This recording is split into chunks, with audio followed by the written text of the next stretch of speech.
Hello and welcome to the Avrum Rosensweig Show.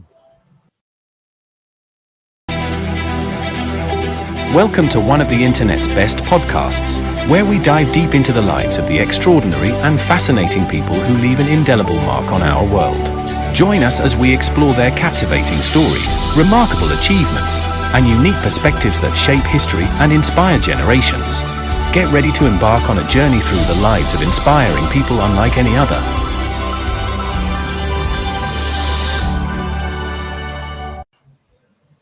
Hello and welcome to the Avrum Rosensweig Show. My name is Avrum Rosensweig, and I am just delighted to be here with you. The show is all about paying honor or homage to humankind. And by that, I mean it is giving us a pat on the back. It is looking at the beautiful things that we've accomplished in life, what humankind has accomplished over the last 6,000 years, or whatever your philosophical or spiritual predilection is. I like to bring people to the show who are highly inspiring, individuals who have accomplished a lot in their life. And over time, over the last 6 months or so since I launched the show, at least this iteration of it, we have been privy to some really, really special people, one of whom is Rabbi Shlomo Gemara, who is a vice principal of a Jewish high school here in Toronto, was the Rosh HaYeshiva, the head of a Talmud school. And he and I have started doing a brand new series called Parsha and Prose. And essentially what we do is we look at the Parsha of the week, or the portion of the Torah of the week, and we look at it through the lens of classic literature. So as an example, today I recorded with Rabbi Gemara the Parsha of Pinchas, which is, again, this week's portion. And we looked at it through the lens of it, through the guise of Jane Eyre, which is classic literature written in 1849, published in 1849. And something that really reflects almost the beginning of the feminist movement, if you will. When we take a look at the Parsha, the Pinchas, we'll find that there are two daughters within that portion, the Bnei Tzlafchad, who fought on behalf of their rights to get their father's money, to get what was deserving of them once he had passed away. They wanted to be in the will, just like the boys were.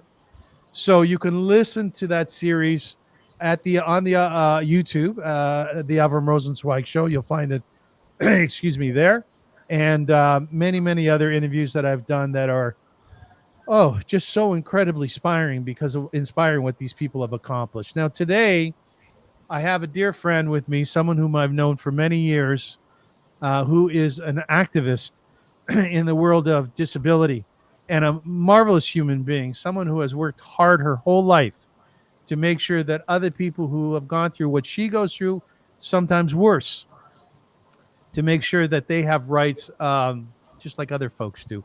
Her name is Sharon Shapiro Lacks. How are you, Sharon? Good, thank God. I'm really excited to interview today because, as I told you in our pre-interview, I've known you for 30 years or so, but when I did research into what you've accomplished, I was amazed by it. And I felt as though, man alive, like, when do we really get to know people, and to what extent you can be so close with somebody and not have any sense of what they've accomplished in life, what they've done on a very big level? Do you ever have that sense of people that after many years, you're just finally getting to know them? Exactly. When you know someone personally, it's very different than when you know them in the professional sphere, because that's not what you're leaning on.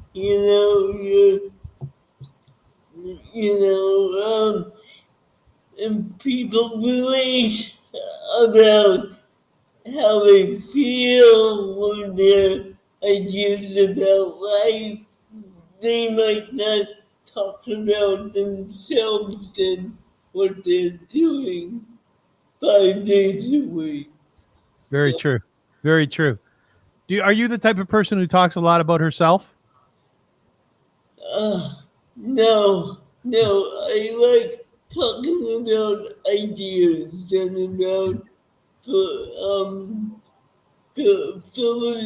philosophy and about what should be and how to do it. I don't talk about myself that much. But you're a religious Jew. So, in terms of your religiosity, although you may not speak about yourself very much, you are indeed a very humble person. How do you see humankind and well, what are the struggles that you have had throughout your life? You were almost born with cerebral palsy. We'll talk about I'm not hearing you that well. oh, you can't hear me?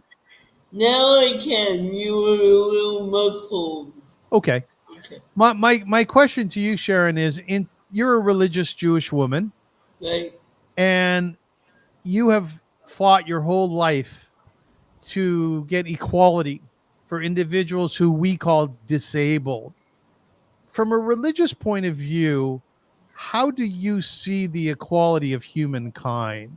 Do you ever ask yourself, God, what was your plan in creating individuals who will be in a wheelchair their entire lives or who have a struggle expressing themselves? How do you look at that from a religious vantage point?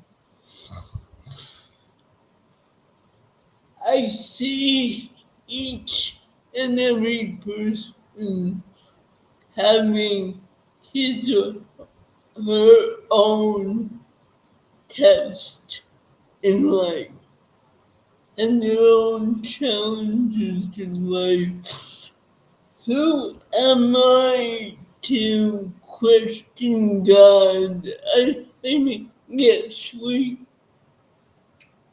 have to question God, but but my test in life or my tests in life are no more daunting than anyone else's test in life. Yeah, the only difference is that people just hear mine or they just see my test more obviously. They don't see the other tests that I may be going through that may be even more challenging to me than my disability. So when it comes to disability, I really see that as a natural part of life, as something everyone grows into. Everyone, before they die, will have some kind of disability. I just got mine, cerebral palsy, much earlier than most people do. So when you look at me or when we talk and you get to know me better or other people, will you see my disability? Will you see their disability? Well, you may or may not have a disability at any given moment. I mean, look, the fact that you're wearing eyeglasses today, does- people wouldn't say you have a disability, Yes.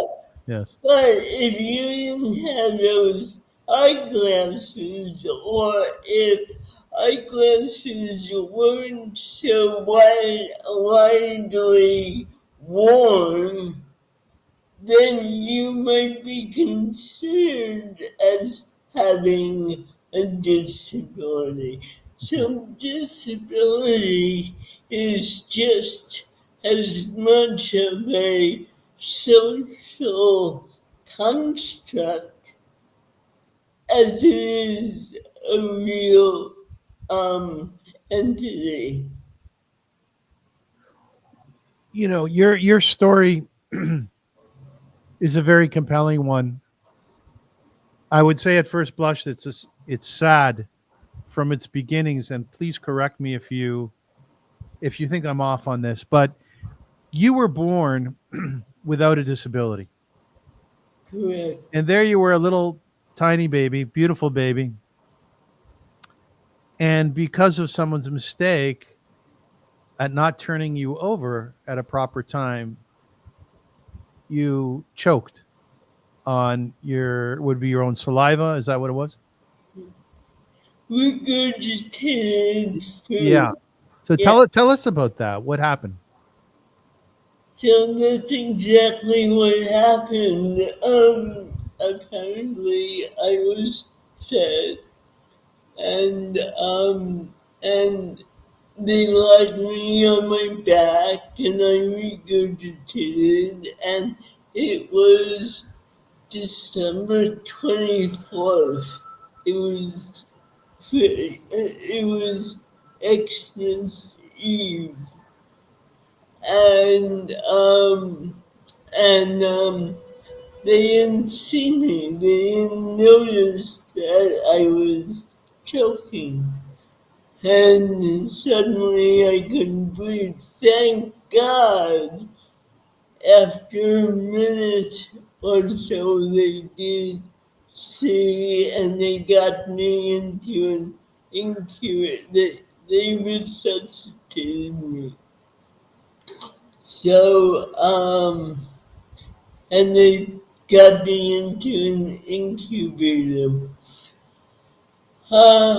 No one really knew anything was wrong until, there are stages of development.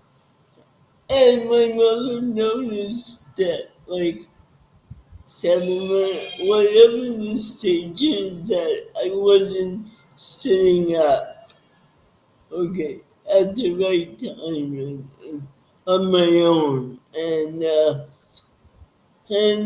around 9 months, they brought me to a doctor,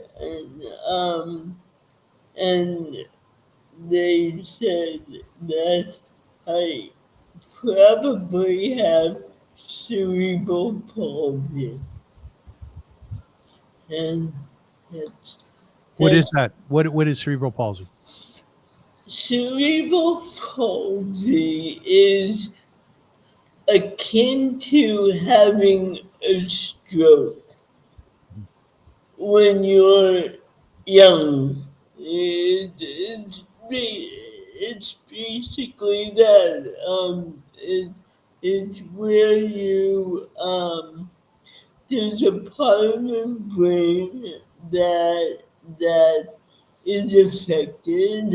I didn't have oxygen to the part of the brain that controls movement and my speech.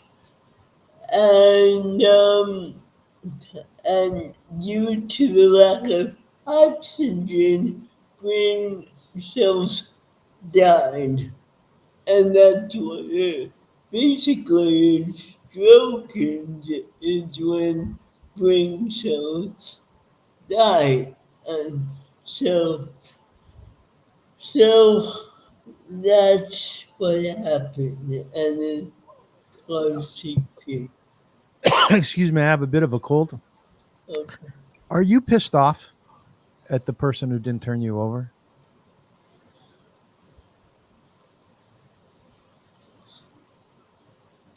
And all I can say is I haven't tapped into that anger.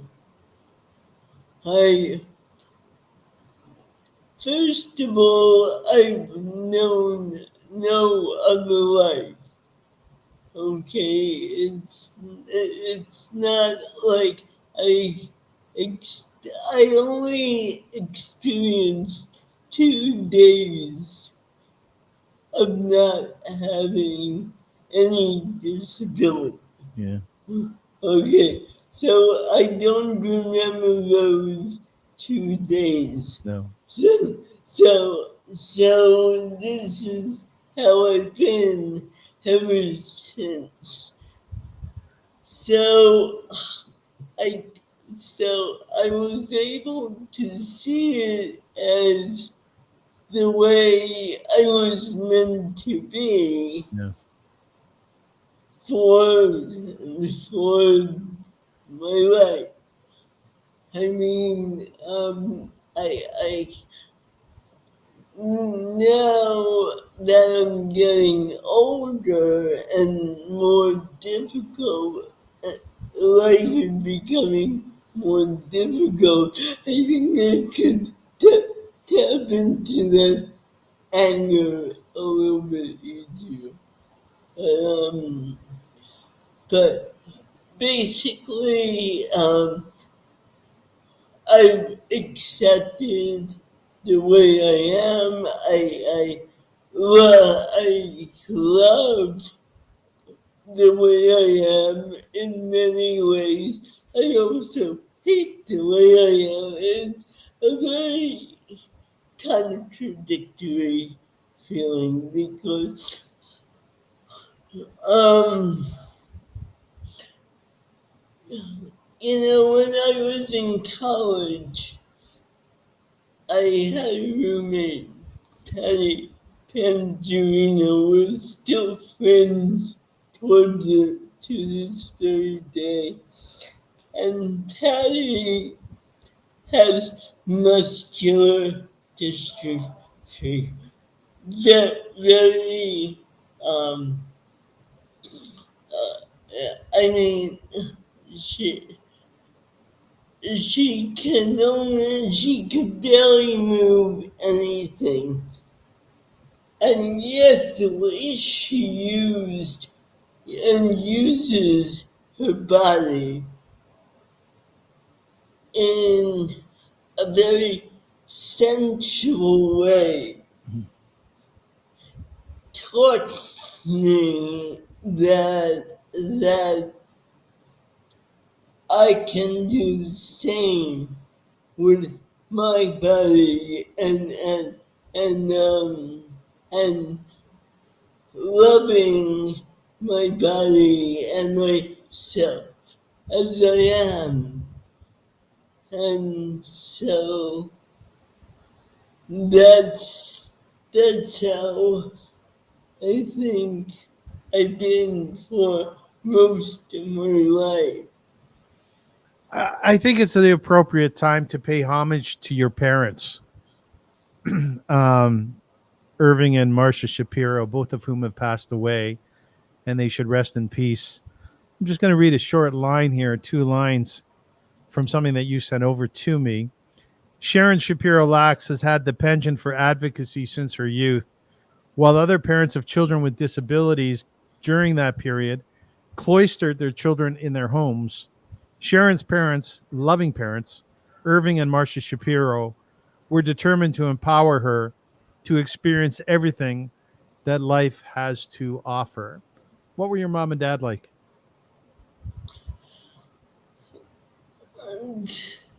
My mom and dad both bucked the system in their own way.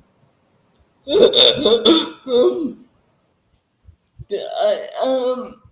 my my father, Allah Shalom, his website is coming up right after Tisha B'Av.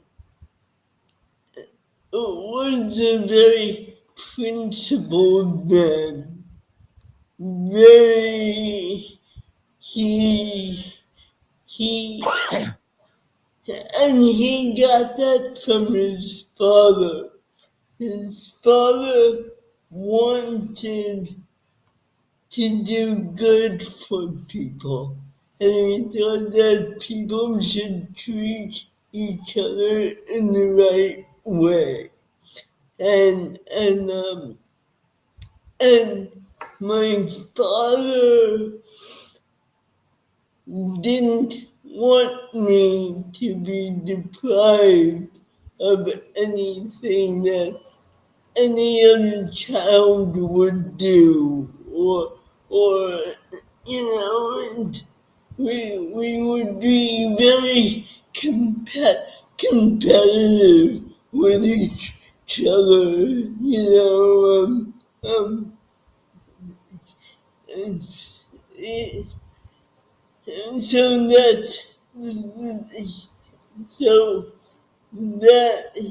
that was my father, and my mother was a bulldog. She she she wouldn't let anything get in my way of being all I could be. When I was not happy, let me back up. In the 1960s and before, all children with disabilities, no matter how smart they were placed in segregated classes, only with kids with other disabilities. And I would see all the other children outside my classroom going to lunch, having lunch in this big cafeteria. And it didn't make sense to me. Why do I have to stay in this classroom and be deprived of friendships that could be out there? Why can't I have Yeah. lunch Yeah. with all the other kids? Had my mom took up my mantle and she advocated, and she got me into this pilot program that integrated some kids with disabilities into typical classes. And when she got that for me, I was so happy. Were you? Yeah. I was. I was. Now, mind you, um, the grade I integrated in was seventh grade, and that was a nightmare. That I had tremendous difficulty. Imagine seventh grade girls, and that's what I integrated into, and it was really rough. Were you bullied? Yes, Like how? How did they bully you? they bullied me by making up stories about me, by not talking to me, by it ended up where by the end of the semester, they made up a story that I told the teacher that the girl who took notes for me wasn't doing a good job at taking notes for me. And I didn't do anything of the kind. And they circled around me with their fists in the, threatening to pick me up. And thank God, so an aide, a teacher's aide came up at that time, and he had to take me down for to I had an appointment to go to. But yeah, seventh grade was a real nightmare of a grade. But I tell everyone that I would never have gone back to that segregated class in order to avoid the pain of seventh grade.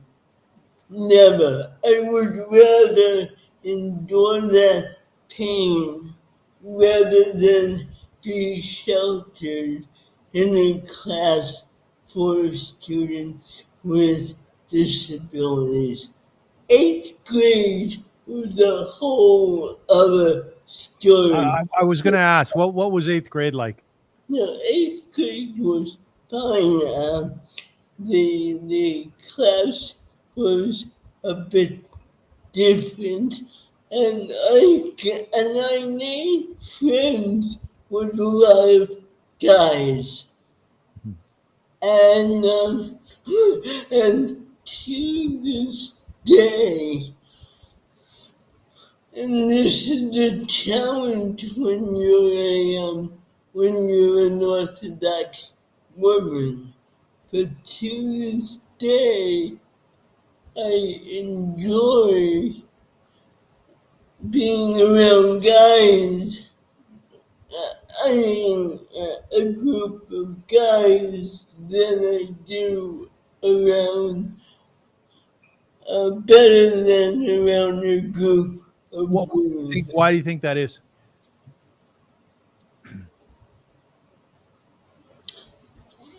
Playable.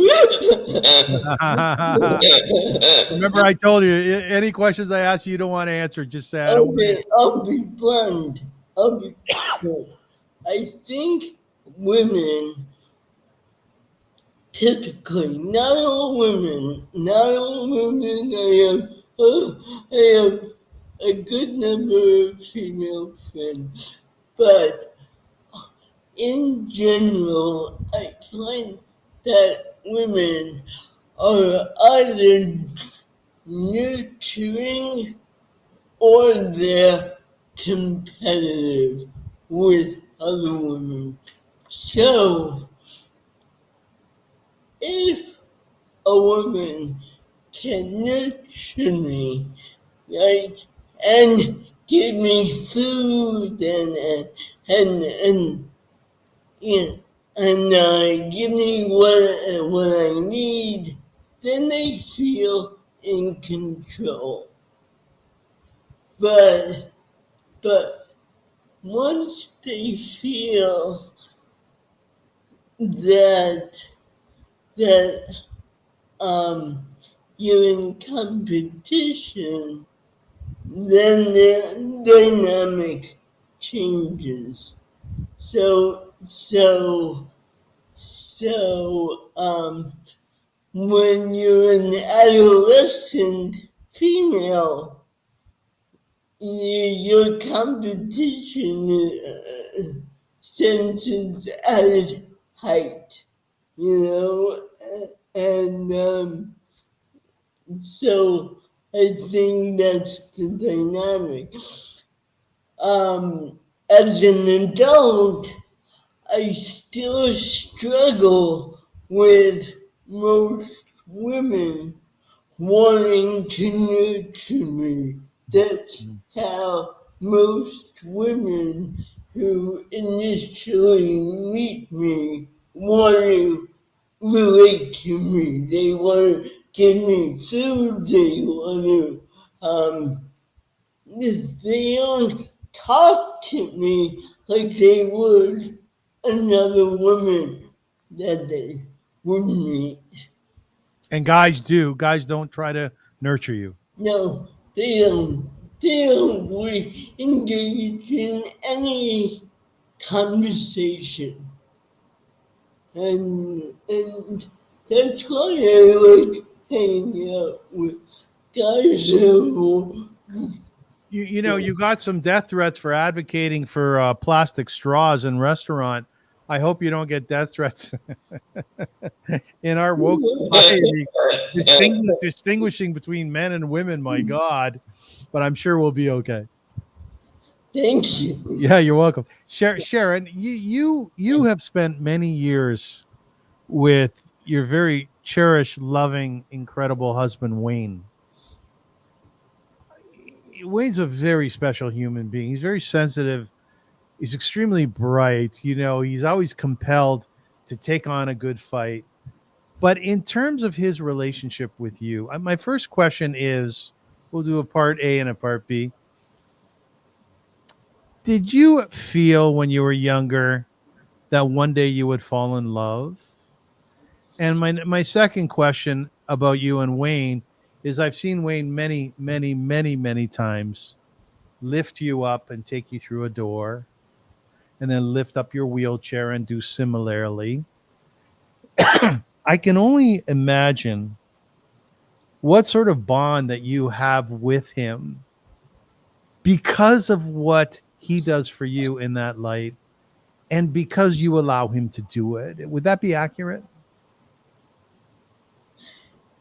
Yes, yes, and the closeness that I have with Wayne is every level of spiritual, emotional, and physical, and they all reinforce each other, and and and yeah, so especially at this stage of life when we're getting older, and I have to remind Wayne that he is getting older, and it's it's becoming a challenge because it is symbiotic in a way, and to begin this stage of life and say, how are we going to incorporate external help into our very intimate relationship? That's going to be a real challenge.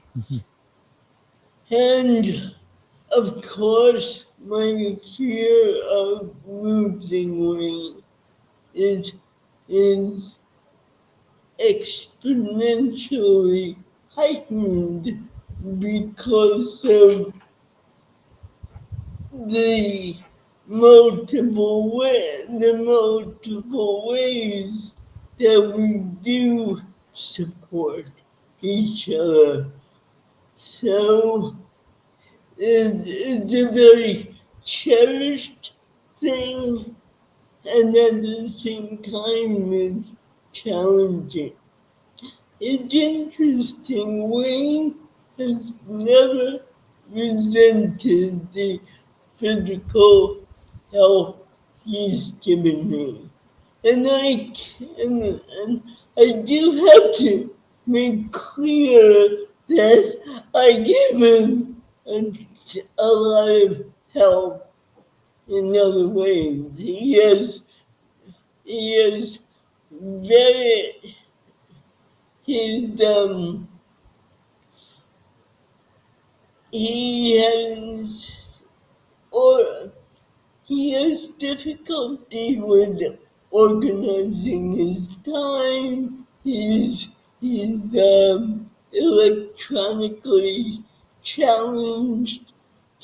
So anything dealing with the computer or programs or I need to I do the banking, I do, and very often I fear for if I'm not around, if I'm not around to do all the stuff, what he'll do. So people don't see how we complement each other in terms of how we help each other. Did you always know you would fall in love? Yes, I always knew that I would find someone. And that might be determination. That might be a sense, but I from the time I was very young, I would have a crush on this guy, a crush on that guy. Yes. So when was not my first um um Tryst. love, my first trust. Yeah. Let me ask you something. The I think that people who do not have a very good understanding of individuals with disabilities, probably the stereotypical idea or thought about sexuality amongst that population is that there's not there's not a lot of sexuality. But indeed, a number of years ago, you actually coordinated, sponsored a conference on sexuality amongst the disabled. Is that a regular topic that comes up? Is it required? Now, believe it or not, since that conference that I worked to put on, and this was in 1981, I haven't seen another conference quite like that. Um, I know the topic is discussed on social media, and I know within, say, the spinal cord injury community, they do talk about sex after spinal cord injury, but as a public awareness um, topic, I'm afraid that it's not discussed quite as much as it maybe should be. What's encouraging to me, however, is that I see more and more commercials on TV where you have a person with a person with a disability courting someone without a disability, or the other way around, and that's a very big thing. That's a very that I would like to see more of that. You have been involved in many situations where you're fighting for the rights of individuals who are disabled. Many.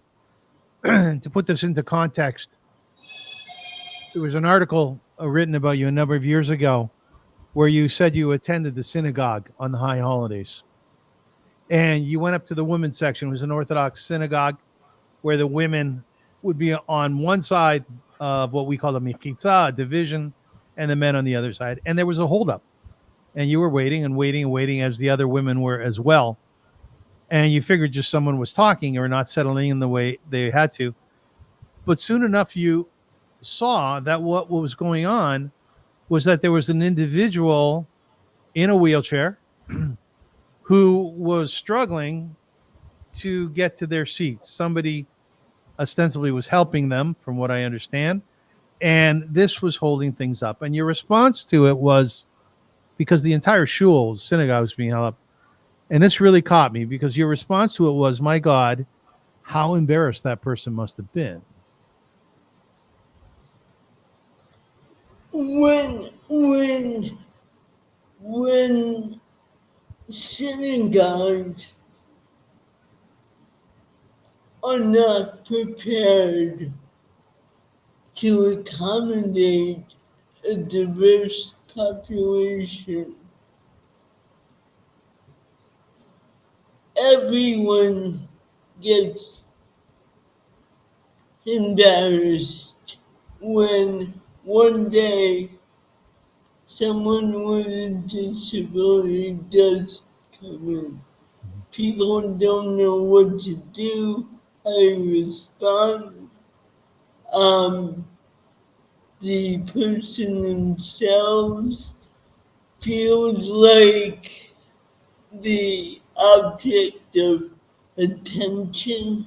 We don't want attention. We just want to come in, sit down, and be like everyone else.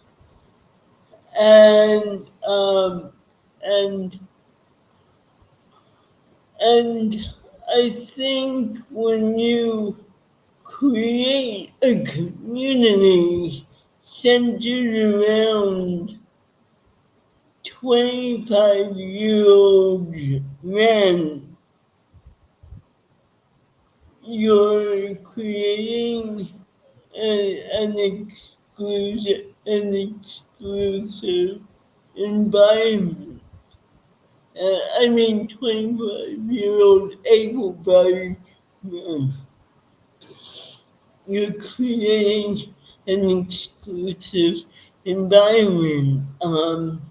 And when you have videos that aren't captioned,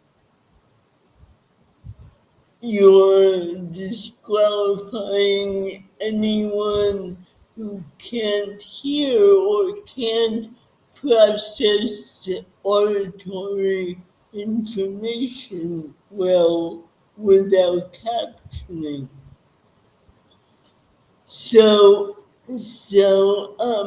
we have to get better at looking at our communities, looking at our audiences as not fitting a certain profile and accommodating everyone who might come through the portal, whether it's a physical portal or a virtual portal. You know, you recommended a documentary to me called Crip's Camp, right? Crip. Crip. How do you spell it? CRIP. Right, Crip Camp. Yeah. They used a word that is slang. Vernacular, yeah. And that we would not want the typical person to use in order to elevate that same word. So yeah, so Crip Camp. I am so happy that you recommended that documentary to me, and I watched it twice in the same evening. And I did because I thought, boy, this is exactly how I would make the documentary. And of course, I was drawing upon the relationships within this camp that people would normally not be privy to. And the relationships I'm speaking about is individuals who had various different disabilities, mostly physical disabilities. And love stories happen there, and sexuality happened there, and smoking drugs happened there, and playing guitar. All the old folk music, people would sit around and they would partake of the beauty of society and the fun of camp. And anyone who's ever been in camp knows it's the best thing in the world. You get away from your parents, you have the opportunity to hang out, you can be a little bad if you want, and nobody cares.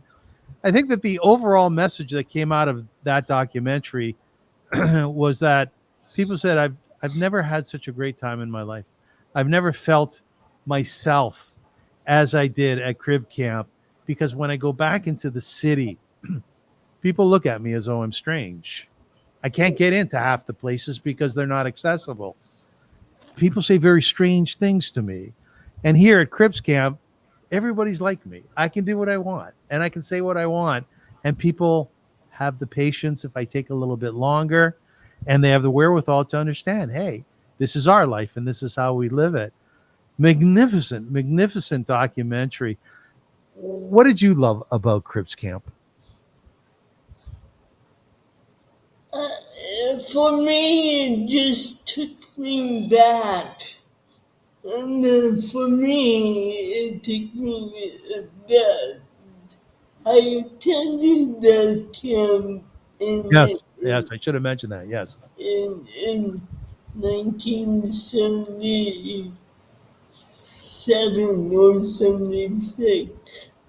And and I recognized a lot of the people there, and many of the people there that were featured, like Denise and Judy, they were friends of mine. Yes. And Denise, when I went there, was a counselor, was my counselor. So, so it just sparked in me a really good era, a good time, a good era. Um, Also, I had gone to another camp, a different camp, that was nowhere like this. It was, I called it, uh, I called that other camp, forgive me, a concentration camp, Yeah. because Okay. it was very regimented. It was very regimented. We had, they called the activities that we were going to physical therapy, Oh, occupational I see. I see. therapy, and rest. And it, it was not a good experience for me, except except that's where I found my first love. Nice. And yeah. So and he Wait, was wait, wait. Tell us about your first love. Don't hold out on us. um which is okay. So I was 9. I was precocious, and he was the counselor, and I just and the first time I saw him, he was sitting cross-legged, playing his guitar and singing and in a circle, and it just he he was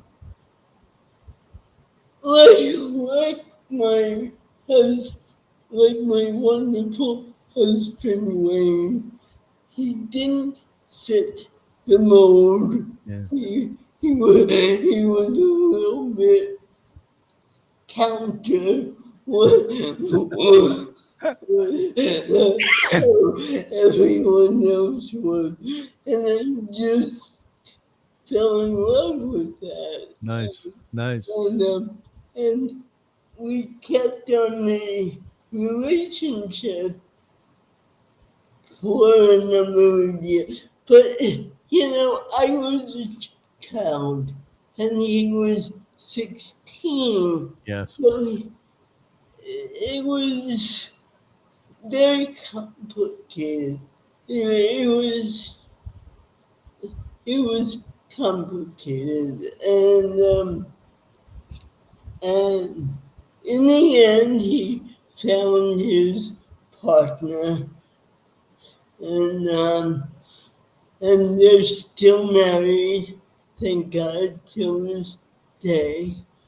But there will always be that connection that I have with him. And he also wrote a short song for me, which I treasure to this day. And, so it was nice to know at 9 years old Yes. that someone can be attracted to me. Yes, And of he course. was very reaffirming. Was that also your first kiss? The first kiss happened when I was 13. He didn't do anything else. But at 13, yeah. No, Sharon, thank you, by the way, for sharing with us, because I remember what my first love was like.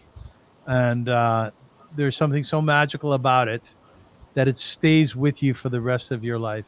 Yeah. It's the old adage of there's nothing can ever compare in a particular way to your first love, right? Because you're experiencing those Yeah. emotions. You experience those emotions, and something goes on in your head, and everything just changes when you're in love. So I relate to what you're saying very much. Yeah. Sharon, we talked about your activism. Now, you were the founding director of Yad Chazaka, the Jewish Disability Empowerment Center. And you've done a lot of work in terms of rights for the disabled. Some of the things that you've worked on over the years, and this is really fascinating because most people wouldn't think of this. Voting machines, right? There's been a ton of discussion around voting machines, yet one of the things that no one ever mentions, ever talks about, is it easy for a person who has a disability to vote? And it seems like it wasn't. So tell us about that. In New York, prior to when it finally got the accessible voting machine, one a, a person a person would have to go into a booth with someone to help them reach up to the I Like forget what you call them. it's like a tent in a room, right? A tent, and the voting machine is lifted up. Yeah, and there would be like things you flick down, Yes. and a wheelchair user couldn't reach them. Someone who was blind couldn't see the ballot, and you needed um, people from the election agency to go in with you Yes. to help you vote. And it should have been two people, one from each party, to go in with you so that nothing um nothing would happen, such as them flicking another lever, but that wasn't the case all the time. Sometimes they didn't have people Hmm. from the opposite party going in with you. So, first of all, your privacy was totally violated, and so is your trust. So, and when you go into vote, it's a private time to think. To, so, so before to the we got voting machine into the U.S. and New York, this was the situation. Now, someone could go and ask for the accessible voting machine, and they could vote independently and privately. But of course, the advocacy still is, are the machines working properly? Do the attendants know how to operate it? That's still a point of advocacy, Yes. but it's very different than it was before the early 2000s. Now the community of which you are part of to fight for the rights of disabled peoples, individuals, it's actually very well organized. And not only is it well organized, it's quite aggressive in its own way. Yes. As an example, you will see in Crip Camp in the documentary we spoke of that there was a particular activism that you were all pursuing with the government. And at some point in time, you locked yourself in government offices and refused to let anybody in. And you stayed there for a number of nights, a number of days and nights, and actually developed a whole infrastructure that allowed you to live, that allowed you to eat, that allowed you to sleep. And even what was fascinating was that even people, Sharon, who needed their meds and they needed to sleep in a particular way because of their physical challenges, they all stayed. They all, They brought their bedpans with them yeah, because, yeah. yeah, And you have had death threats and you have been arrested. Like yes, you're all in, aren't you, for this? yeah, yeah. Especially when it comes to assisted suicide, and they because if you look at the data on assisted suicide and what people now call um, medical aid in dying, it seems to most to be compassionate Okay.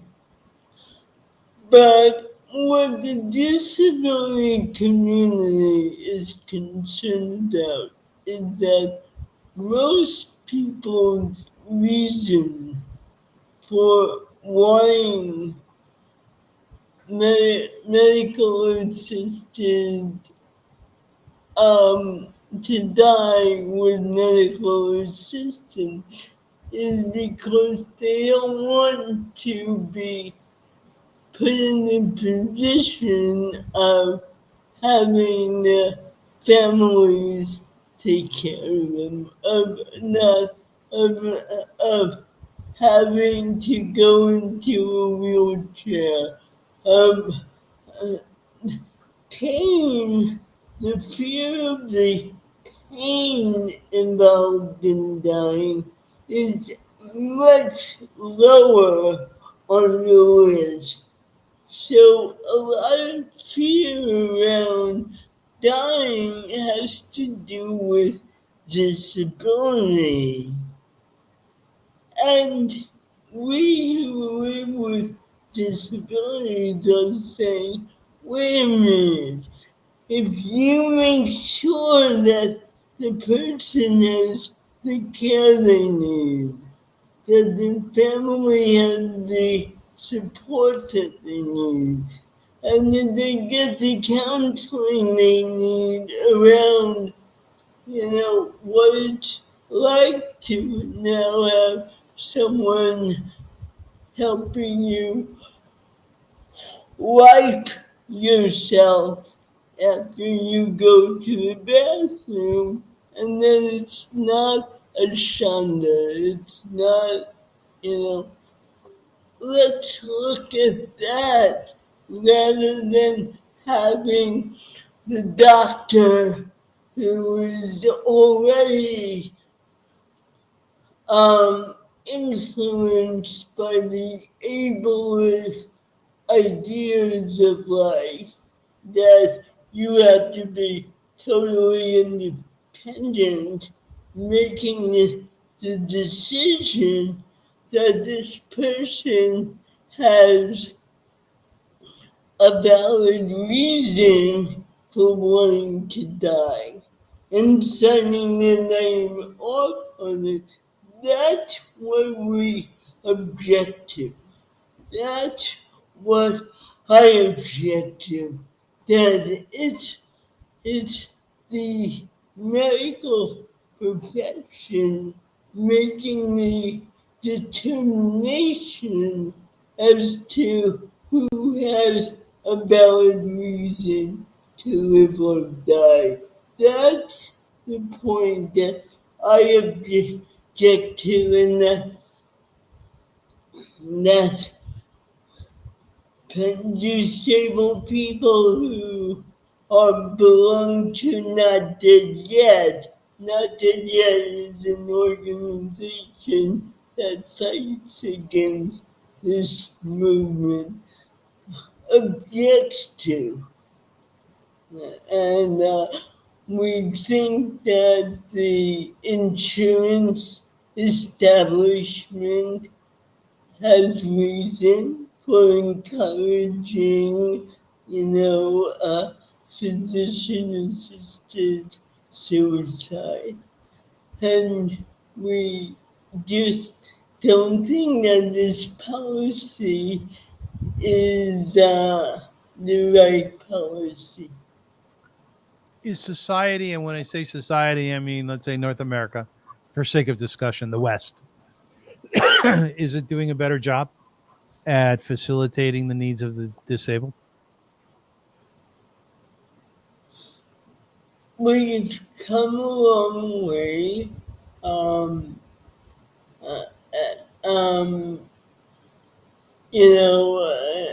living for a number of decades, I see a lot of changes in America. I also see changes in Israel. Um, but a lot more has to be done, especially in Israel, but in America as well. And we can't let our guard down. We have to keep on making sure that people are implementing the Americans with Disabilities Act. The implementation is what needs to happen. And there are for example, some disabilities are less acknowledged than others. For example, the president of our board on Yada Hazaka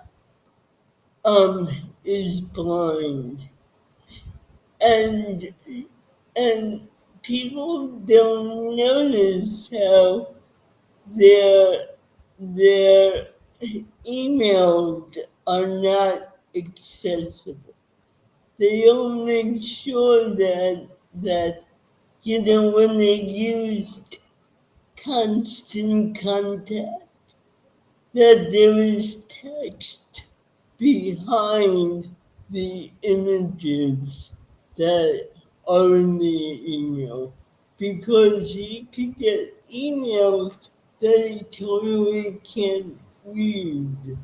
Okay, so people aren't paying attention to the details of what's needed to creating an accessible society. And that in the end, everything is about attitude and perspective. Do you have the attitude and perspective of being inclusive of everyone, looking out for ways to make yourself more inclusive, and finding out proactively what barriers still exist? Sharon, what is one of the craziest things you've ever done that surprised yourself that you didn't think you'd be able to do until you did it? Well, yeah, I never did anything that I didn't think I could do. So I'm by nature very adventurous person. You are. I know you are. Um, hmm, um, sheesh. Um,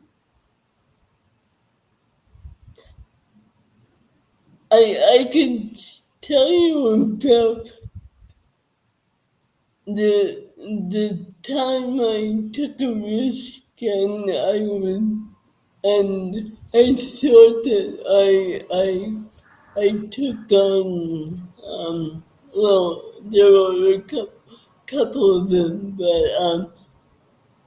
but the time that I went parasailing. Yeah. How was that? Okay, so they hooked me up with the what do you call it? They hooked me up to the parachute, and I was on a boat. This was on a boat, and and when they flipped up the parachute, I began going up. The thing is, my chair was sticking. My butt wouldn't let the chair was going up with me, and they had to hold the chair down. And when they were pulling the chair down, I went flying up. Oy. I felt like I was a cork to a champagne. Good one. I like that.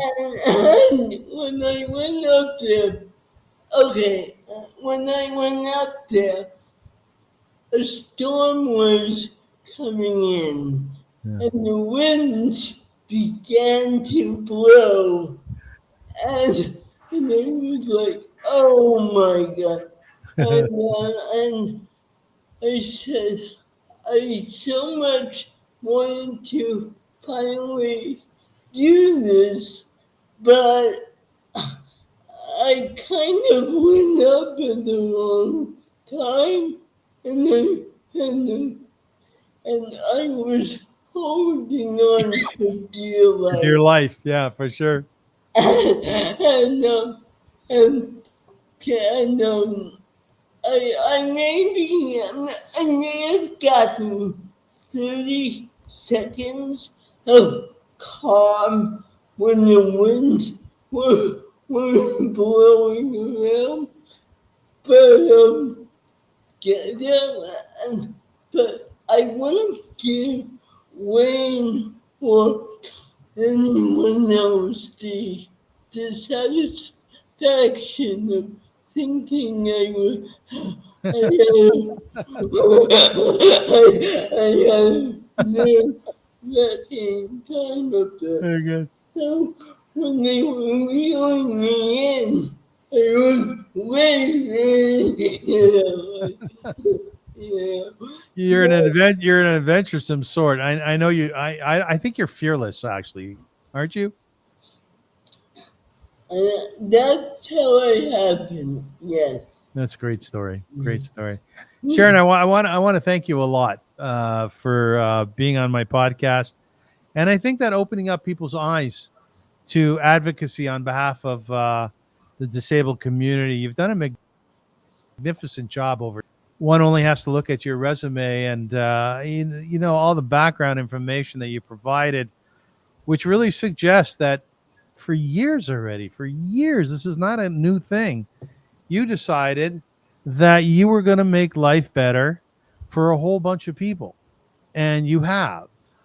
And I just want to say, well done. Like a big hug to you, a pat on the back. I just, as a friend, I'm extraordinarily proud of you, and I'm sure many other people are. So nice job in life so far. Thank you, Avrum. And I'm blessed to know you and everyone I have in my life, and my wonderful husband, Wayne, especially. So, Well, you are a super special human being, and I think a lot of people are going to get inspiration from this interview. One thing that I like to do nowadays at the end of my shows is to say a short prayer for the hostages in Gaza. So, if you will bear with me, may the one who blessed our ancestors Abraham, Isaac, and Jacob, Sarah, Rebecca, Rachel, and Leah, bless, preserve, and protect the captives and missing soldiers of the citizens of Israel and the Israel Defense Forces. May God rescue them from captivity and speedily restore them in peace in the merit of the prayers of this holy congregation who pray for them. May the Holy One, blessed be God, show them mercy, increase their strength, remove their pain, and send them a recovery of body and spirit. May God return them to the bosom of their families swiftly and soon. And let us all say amen. amen. Amen. Sharon, any final words? Um, no, I do want to put a little disclaimer. I just want to quickly say that I did not grow up in an orthodox environment. Yes. So if anything in this interview kind of contradicts that, you'll understand why. My husband Wayne and I grew into Orthodoxy together. So that explains a little bit of the content earlier in this. If I get any hate literature, I'll send it your way. Thank you. Thank you. All right, Sharon, God bless. Thank you once again for doing this interview. We're very grateful. And my suggestion to everybody is watch this interview, share it with others, and emulate the strength and the prowess of life that Sharon has exhibited. Just beautiful what she's accomplished. And you're a beautiful person. You're a beautiful, beautiful person. So thank you. And